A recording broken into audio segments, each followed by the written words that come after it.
July 25, 1944. Normandy, France. 547 hours. The morning mist clung low to the hedgerows like a burial shroud, thick and white, smelling of wet earth and trampled wheat. In the cramped belly of a Panzer IV Ausf, H. Oberfeldwebel Klaus Hartmann sat with his legs folded against cold steel, his breath visible in the pre-dawn chill. The engine rumbled beneath him, a deep mechanical heartbeat that vibrated through his boots and into his bones. Outside, through the narrow vision slit, he could see nothing but gray. A world reduced to shadow and fog, where the bocage country of Normandy had become a maze of sunken lanes and ancient stone walls, each field a potential killing ground. Hartmann's hands rested on his knees, fingers blackened with gun oil and dirt.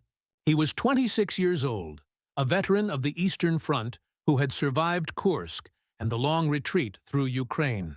He had seen T-34s burn like torches on the steppe, had watched Soviet infantry charge through their own artillery fire, had learned that war was not glory, but endurance. Yet here, in France, facing the Americans, there was something different in the air. His crewmates felt it too, a strange mixture of confidence and unease that none of them could quite name. The radio crackled. Static, then a voice. Achtung! Enemy armor spotted. Grid reference 472. Multiple Shermans. Engage on sight. Hartmann reached for the intercom switch. Driver, forward. Gunner, load armor piercing. The Panzer lurched forward, track links clanking like chains. Through the fog, other shapes emerged. More Panzers. A few Tigers from the 101st Heavy Panzer Battalion, their long 80mm guns jutting forward like lances. 40 vehicles in total. A convoy moving south to reinforce German positions around St. Lo. They had been promised air cover. They had been promised that the Luftwaffe still controlled something, anything, in the sky above France. But promises, Hartmann knew, were cheap currency in the summer of 1944. To understand what happened on that July morning requires stepping back, not just weeks, but years, to the fundamental miscalculations that shaped German armored doctrine and the mythology that grew around it. Since 1939, the Panzerwaffe had been the sword of Blitzkrieg, the cutting edge of German military power that had shattered Poland in weeks, conquered France in 40 days, and driven deep into the Soviet Union in the summer of 1941. German tank crews were not simply soldiers. They were the technical elite, hand-picked men trained in a tradition that valued engineering excellence, tactical sophistication, and the decisive application of concentrated force. The M4 Sherman, by contrast, had become an object of derision among German tankers. Intelligence reports and combat experience painted it as inferior in nearly every measurable category. The Sherman's 75mm gun, the standard armament through mid-1944, could barely penetrate the frontal armor of a Panzer IV at combat ranges, let alone a Panther or Tiger. Its own armor was thin, only 76 meters on the front glasses, barely adequate against German tank guns that could pierce it from a kilometer away. It was tall, making it an easy target. It ran on gasoline, not diesel, which meant it caught fire more readily when hit. American crews called it the Ronson, after the cigarette lighter whose advertising slogan promised it lights every time. German tankers had their own nickname for it, Tommy Cooker. They laughed about it in the fields of Normandy, traded stories about how many they had destroyed, joked that the Americans must have an infinite supply because they kept sending them forward no matter how many burned. There was a dark humor in it, the kind that soldiers use to distance themselves from the brutality they witness. But beneath the humor was genuine confidence, a belief, reinforced by 3 weeks of combat since the invasion, that German armor was categorically superior. The numbers seemed to support this belief. In tank versus tank engagements, the kill ratio often favored the Germans. A single Tiger could hold off an entire American armored platoon if positioned correctly.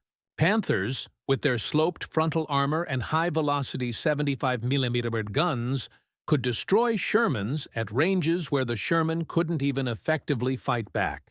German after-action reports from June and early July documented engagement after engagement, where American tanks were knocked out in rapid succession, their crews scrambling from hatches as ammunition fires consumed the interiors. What the Germans failed to fully comprehend, or perhaps refused to acknowledge, was that American armored doctrine was never designed around tank versus tank duels. The Sherman was not built to hunt tigers. It was built to support infantry, to provide mobile firepower, to be produced in quantities that would overwhelm any opponent through sheer numerical and logistical superiority. It was designed, above all, to be part of a combined arms system that integrated armor, infantry, artillery, and air power into a unified killing machine that could grind forward relentlessly, absorbing losses that would cripple any other army. The Americans had landed in Normandy with 347 medium tanks. By late July, despite hundreds of losses, they had more tanks in France than on D-Day. The replacement system was so efficient that entire units could be re-equipped within days. German tank production, meanwhile, was collapsing under Allied bombing. Panzer units that lost vehicles often waited weeks for replacements that never came. Fuel was increasingly scarce. Spare parts were improvised. Crews were younger, less trained, rushed into combat with a few dozen hours in their tanks instead of the months of training their predecessors had received. But in that moment, in the fog of that July morning, Klaus Hartmann did not think about logistics or industrial production. He thought about the 75mm gun in his turret, the armor plate protecting his crew, the training that had taught him how to position, how to aim, how to kill. He thought about the Shermans he had destroyed near Caen 3 days earlier. 5 of them in a single engagement, caught in the open, burning before they could even return effective fire. He expected this morning to be the same. The first Sherman appeared at 0612 hours, nosing around a hedgerow 200 meters to the east. Hartmann saw it through his commander's periscope. A squat, angular silhouette emerging from the mist like a green ghost. American tankers were cautious, he noted. They didn't charge blindly like the Soviets. They moved in bounds, covering each other, using the terrain. Target, tank, 2 o'clock. Range 200. His gunner, a boy from Bavaria named Werner who was barely 19, traversed the turret with smooth precision. The crosshairs settled on the Sherman's hull. Werner's voice came through the intercom, calm and professional. Identified. Fire. The Panzer's gun roared, the breech slamming backward with brutal force, filling the turret with acrid smoke. Through the haze, Hartmann saw the Sherman shudder. The shell had struck low near the drive sprocket. The American tank reversed quickly, disappearing back into the hedgerow.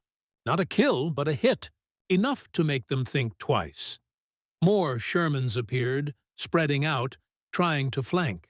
This was their standard tactic.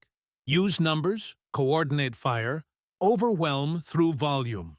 Hartmann's convoy was already deploying into defensive positions, each panzer taking cover behind berms and stone walls. The Bocage country favored defense. Every field was a small fortress, every lane a potential ambush site. For 20 minutes, the engagement unfolded as German doctrine predicted. Panzers fired from concealed positions, knocked out 3 Shermans, damaged 2 more. The Americans pulled back, regrouped, tried a different approach. Their artillery opened up, 150 mm howitzers firing from positions miles behind the front line, shells screaming in to saturate the area with high explosive. The ground shook, trees shattered, but the German tanks were dispersed, dug in, and artillery alone couldn't dislodge them. Hartmann allowed himself a moment of satisfaction. The Americans were brave. He would give them that. They kept coming, kept trying. But bravery without adequate equipment was just a faster route to death. The Shermans were doing exactly what German tankers expected: dying. Then the sound changed. It started as a distant hum, almost inaudible beneath the crack of tank guns and the rumble of engines. But it grew, swelling into a mechanical drone that seemed to come from everywhere at once. Hartmann's radio operator, a veteran from the Eastern Front named Friedrich, spoke first. "Aircraft. Many aircraft!" Hartmann pushed open his commander's hatch and pulled himself halfway out, binoculars already at his eyes. He scanned the sky, searching through the thinning fog. And then he saw them. P-47. Thunderbolts. Dozens of them, arranged in neat formations, silvered wings catching the early morning sun as they descended from 8,000 feet. They came in flights of 4, stacked and staggered, a perfect demonstration of American organizational power. Hartmann had seen Sturmovix on the Eastern Front, had learned to fear the Soviet ground attack aircraft. But this was different. This was not desperate, improvised close air support. This was systematic, coordinated, overwhelming. The first flight rolled into their attack run at 06:34 hours. The Republic P-47 Thunderbolt was not, on paper, an ideal ground attack aircraft. It was designed as a high-altitude fighter, built around a massive Pratt & Whitney R-2800 radial engine that gave it the power to intercept German bombers at 30,000 feet. It was heavy, over 7 tons fully loaded, and expensive, costing nearly twice as much as a Sherman tank. But by July 1944, the Luftwaffe had been largely driven from the skies over France, and the Allies had more fighters than they had aerial targets. So the Thunderbolts were repurposed, fitted with bomb racks and rocket rails, and sent down to hunt tanks. Each P-47 in that morning's strike package carried 2 500-pound bombs and 8 5-inch high-velocity aircraft rockets. The rockets were not precision weapons. They were area saturation tools, designed to blanket a target zone with explosives and hope something critical got hit. But against a convoy of 40 tanks bunched on narrow Norman roads, precision was unnecessary. The first rockets streaked down at 06:35 hours, leaving white smoke trails through the morning air. Hartmann watched them come, transfixed by the physics of it. How something so fast could seem to hang in the air, how the human brain processed imminent death. The rockets struck along the road where half a dozen panzers were attempting to reposition. 2 missed, detonating in fields where they accomplished nothing but crater creation. But 5 found metal. A Panzer IV erupted in a geyser of flame as a rocket punched through its thin top armor and detonated inside the crew compartment. The explosion was different from a tank shell hit, more violent, more complete. The turret lifted off its ring and tumbled sideways, landing 20 feet away. Another Panzer took a rocket to its engine deck. The fuel tanks ignited, and within seconds the entire vehicle was burning, ammunition cooking off inside with sharp cracks like firecrackers. Hartmann dropped back into his turret and slammed the hatch. "Driver, reverse! Get us into the trees!" But there was nowhere to go. The convoy was strung out along a single road, bordered by hedgerows that blocked vehicle movement. They were trapped in a linear killing zone, and the P-47s exploited it with methodical brutality. Wave after wave came in, each flight attacking from a different direction, giving the German gunners no time to track, no time to coordinate fire. The noise was apocalyptic, the shriek of diving aircraft, the whoosh of rockets launching, the thunder of bombs detonating, the secondary explosions as German tanks brewed up. Black smoke rose in columns, merging into a pall that blotted out the sun. Hartmann's Panzer shook as a bomb exploded 30 meters away, the overpressure slamming against the hull like a giant's fist. His ears rang, blood trickled from his nose.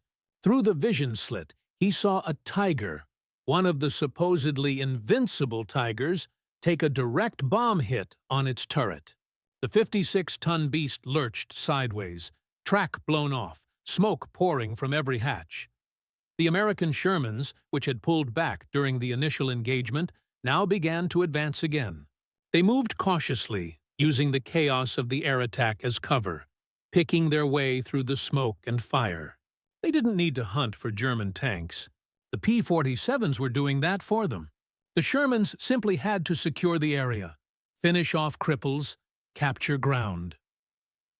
At 06:47 hours, a rocket struck the road directly in front of Hartmann's Panzer.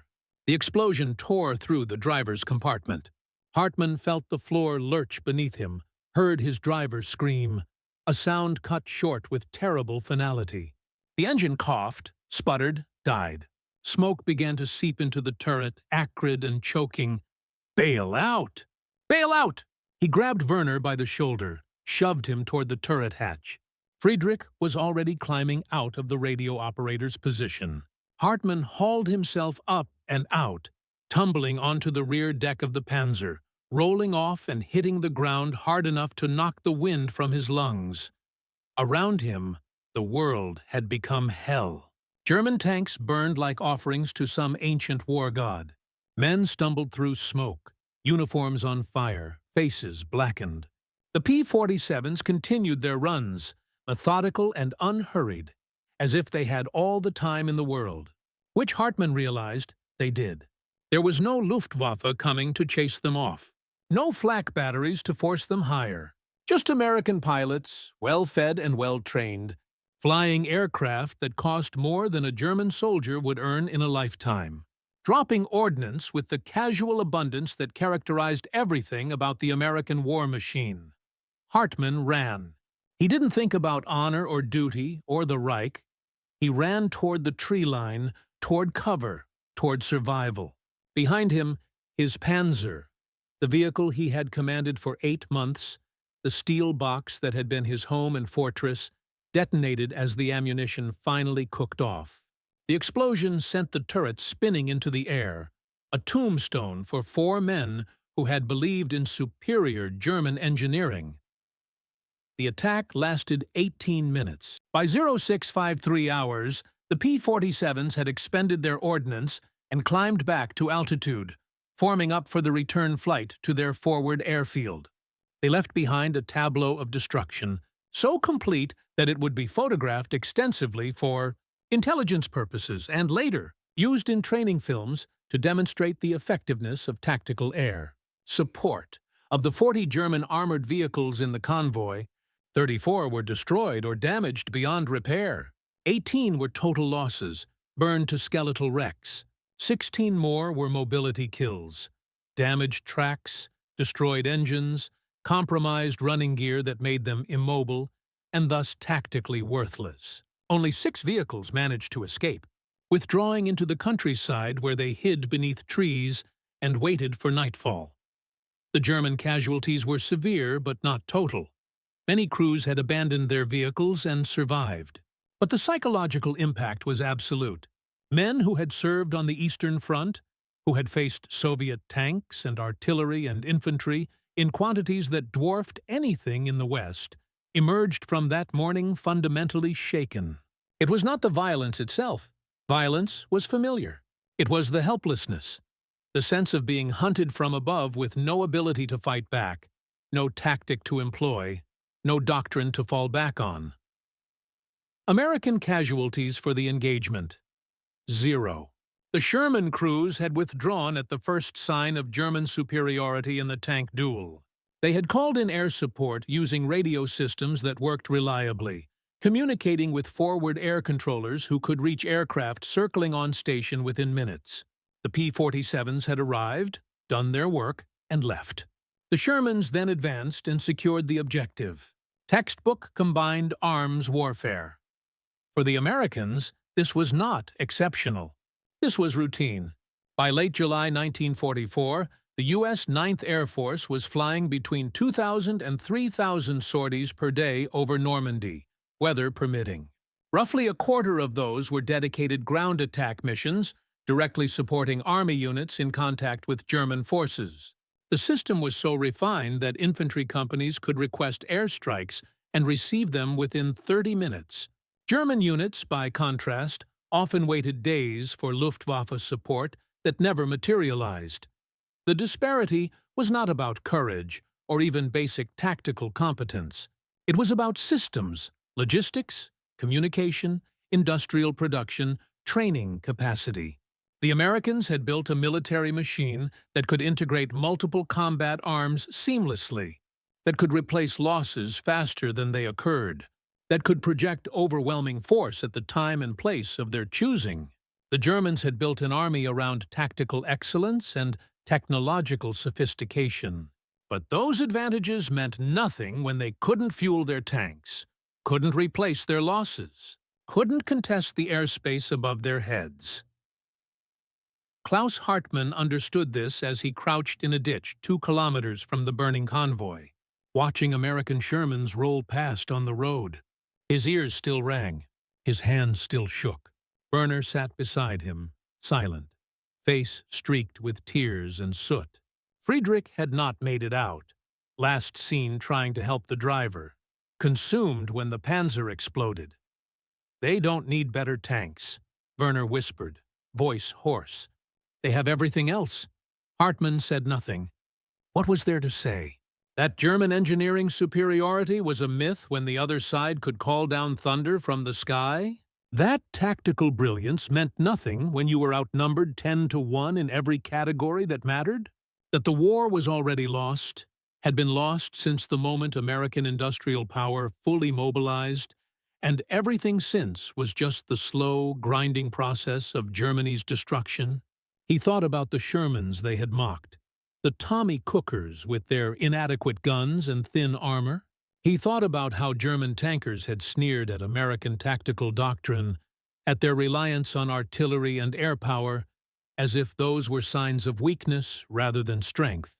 He thought about how many times German commanders had claimed that 1 Tiger was worth 10 Shermans, as if that ratio mattered when the Americans could field 50 Shermans for every Tiger Germany produced.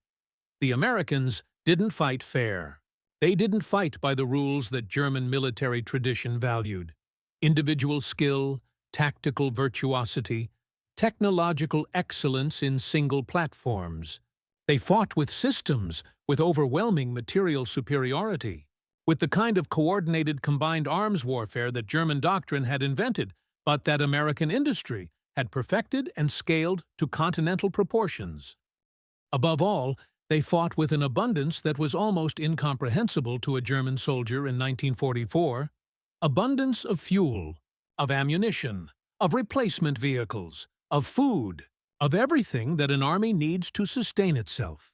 The P-47s that morning had dropped ordnance worth tens of thousands of dollars to destroy a convoy that Germany could not replace.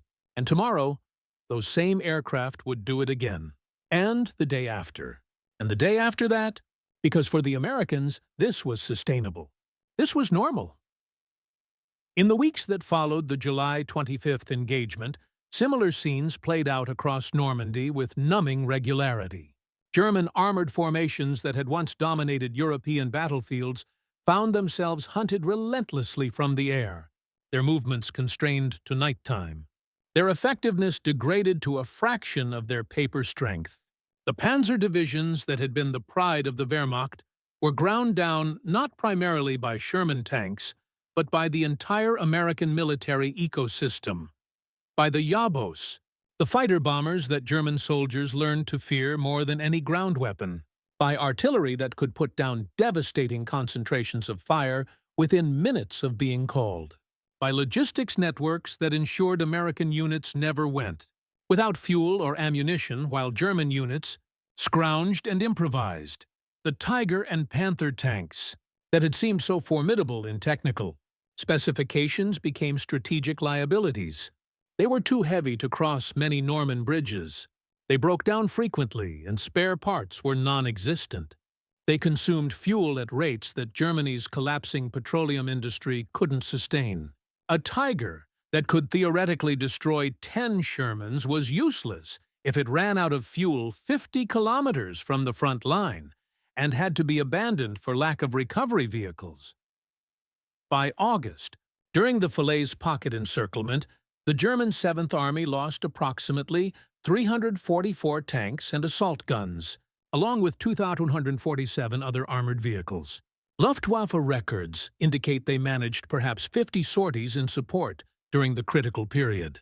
The Allied air forces, by contrast, flew thousands of sorties, creating what German survivors described as a Jabojagd, a fighter-bomber hunt, where movement during daylight became suicidal.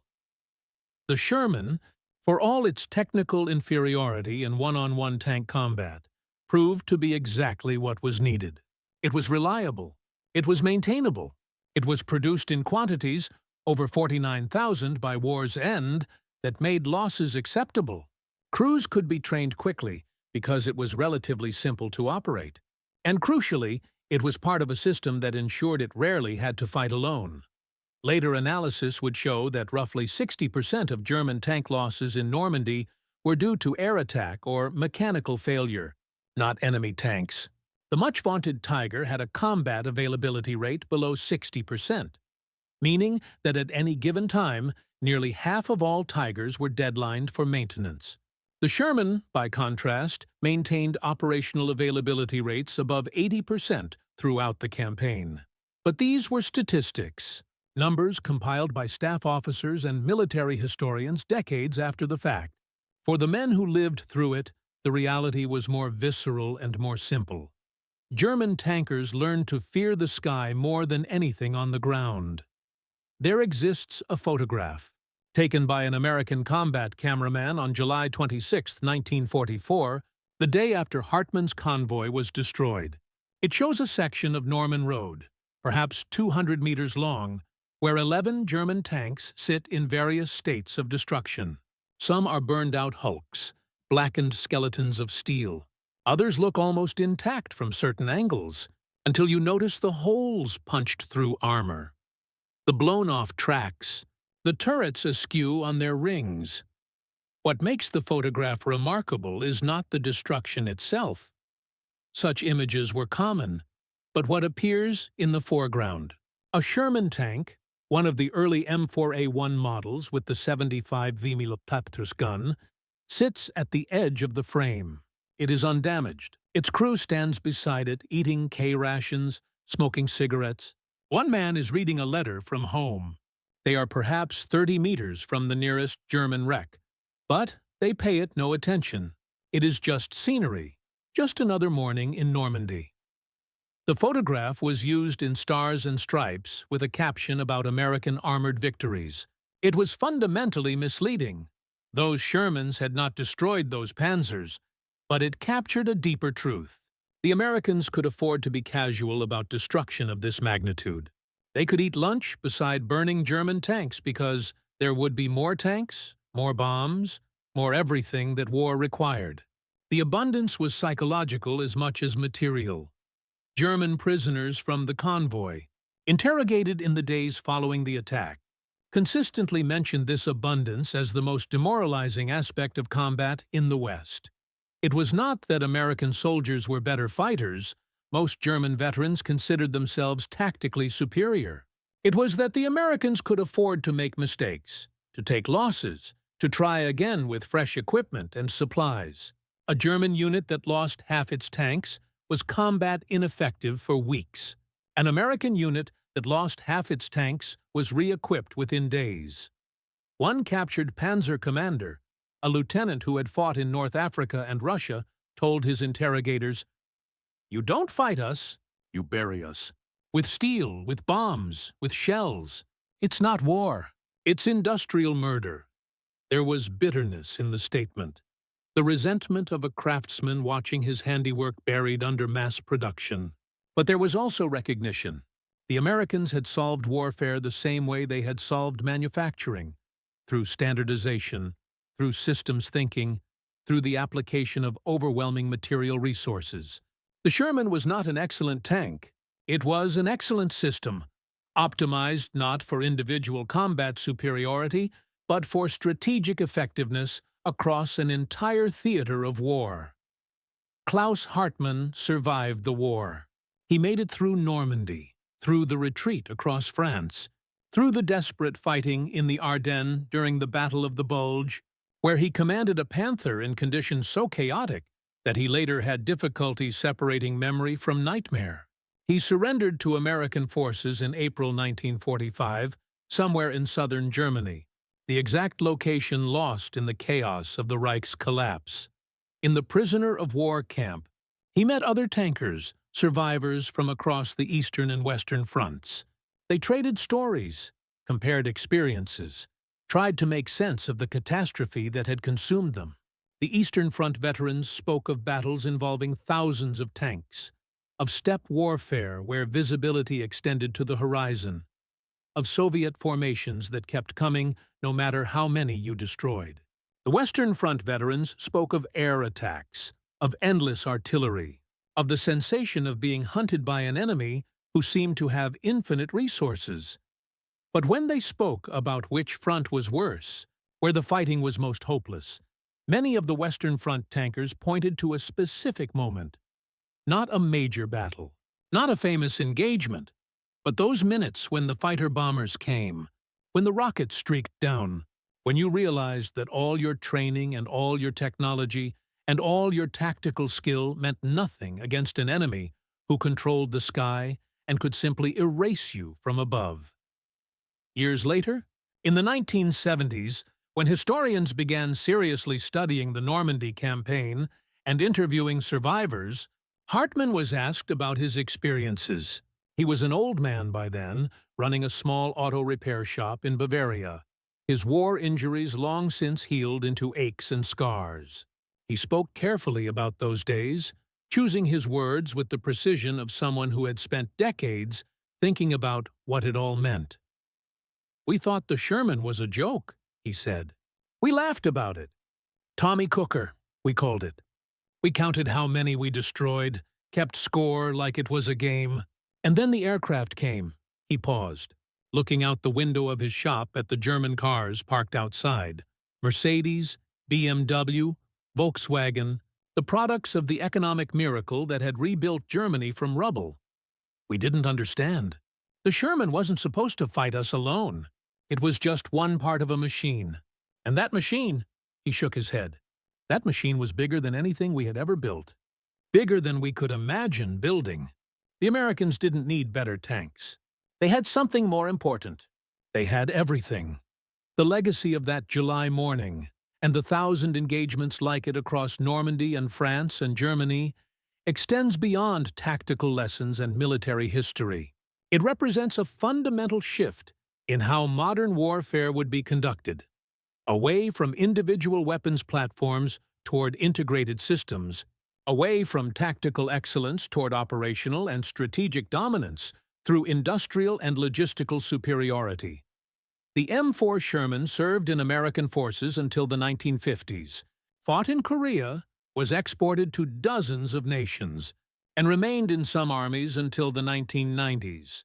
It was never the best tank on any battlefield where it appeared, but it was good enough, reliable enough, and produced in sufficient numbers that it accomplished what was needed.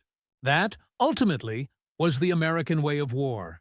Not perfection, but sufficiency at overwhelming scale.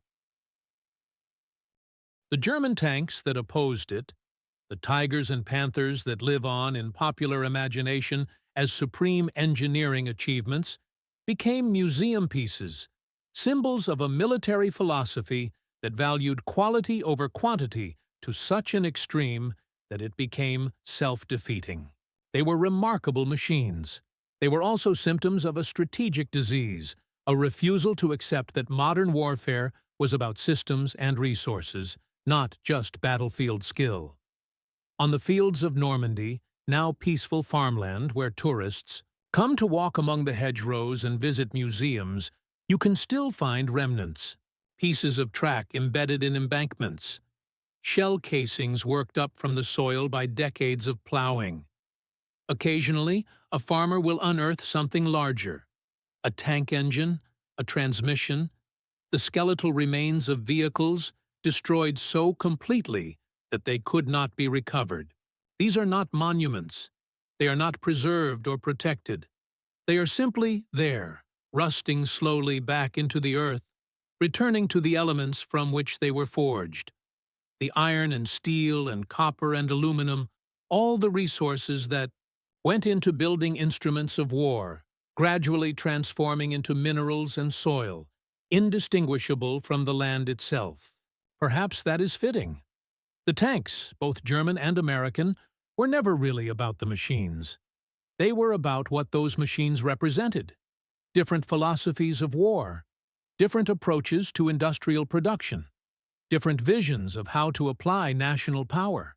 The Sherman represented American abundance, the belief that problems could be solved through sufficient application of resources and organizational efficiency. The Panzer represented German excellence, the belief that superior skill and technology could overcome material disadvantages. History rendered its verdict in fields like the one where Klaus Hartmann's Convoy burned. Not through the clash of tank guns, but through the methodical application of air power, artillery, logistics, and replacement systems. The Americans didn't win because they built better tanks. They won because they built a better system for fighting and sustaining wars. That system included Shermans, but also P-47s, and Liberty ships, and training programs, and radio networks, and petroleum refineries, and the vast industrial base that could produce all of it simultaneously and continuously. When German tankers laughed at Sherman firepower, they were making a category error. They were comparing individual weapons when the Americans were fielding an entire arsenal. They were thinking about tactics when the war would be decided by strategy and logistics. They were playing chess when the Americans were playing poker, raising the stakes every hand until Germany simply ran out of chips. The laughter died on that July morning, and on countless other mornings like it, when the fighter-bombers came and the sky itself became the enemy. What replaced it was not respect, exactly, but a kind of grim understanding. That modern war was no longer about warrior skill or technological sophistication in isolation. It was about which nation could mobilize more resources, sustain operations longer, replace losses faster. It was about which side could afford to learn from their mistakes, because they had the depth to survive them. The Americans could afford the Sherman's weaknesses because they had built systems to compensate for them. Germany could not afford the Panther's mechanical unreliability because they had no such compensating systems. In the end, that was the difference that mattered. The sun set over Normandy on July 25, 1944, as it had countless evenings before and would countless evenings after. The smoke from burning tanks drifted on the wind, carrying the smell of burned metal and rubber and flesh across fields where wheat had grown that spring. American soldiers camped among the wrecks, heating sea rations over small fires, writing letters home, cleaning weapons. They would move forward tomorrow, and the day after, pushing deeper into France, and eventually into Germany itself. The Germans, who survived, slipped away through the bocage, making their way back to assembly areas where they would be reorganized, re-equipped if possible, and sent back into combat. Many would die in the coming months. Some would survive until the surrender. All would carry the memory of that morning when they learned that their tanks, their training, their confidence in German superiority were not enough. Somewhere in the Ehad, gathering darkness, Klaus Hartmann walked eastward, away from the burning convoy, away from his destroyed Panzer, away from the bodies of crewmates who had believed what they had been told about German invincibility. He had no food, no water, no idea where his unit was. But he was alive, which was more than many could say. Above him, stars began to appear as the clouds cleared. The same stars that shone on American factories running 3 shifts, producing thousands of tanks and aircraft and vehicles. The same stars that shone on German factories, battered by bombing, struggling to produce anything with disrupted supply chains and vanishing resources. The same stars, but they illuminated very different worlds. Hartmann looked up at them and understood, perhaps for the first time, what it meant to fight an enemy who could darken the sky with aircraft, who could replace every loss twice over, who fought not with desperation, but with the casual confidence of a nation that had never known genuine scarcity. It was not courage the Americans had. Courage was universal among soldiers. It was abundance. Abundance of material, of options, of second chances. That abundance was the true weapon. The Sherman was just its delivery system, and that in the Ihihiri brief. End was the truth that July morning revealed to anyone willing to see it, that wars between industrial powers are not won by better soldiers or better weapons, but by better systems for producing, distributing, and sustaining those weapons. That tactical excellence without strategic resources is a slow form of suicide. That laughter at enemy equipment is often the sound of men who don't yet understand how the game has changed. The German tankers learned. They learned in the fire and smoke of destroyed convoys, in the helplessness of being hunted from the air, in the slow realization that they were not fighting an army, but an industrial empire that would grind them to dust, regardless of how many individual battles they won.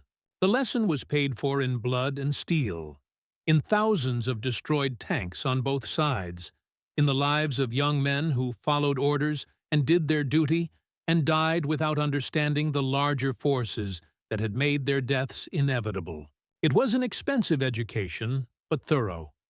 By the time it ended, in the rubble of Berlin in the spring of 1945, no one was laughing anymore.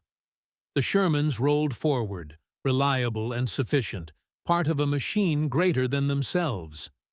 And, behind them, the factories ran, and the ships sailed, and the system perpetuated itself, unstoppable, not because of excellence, but because of scale. That was the American gift to modern warfare. Not perfection, but overwhelming, relentless, industrial strength sufficiency. It was enough. It was always going to be enough. That was what the Germans learned, too late, when the laughter died and the fighter-bombers came.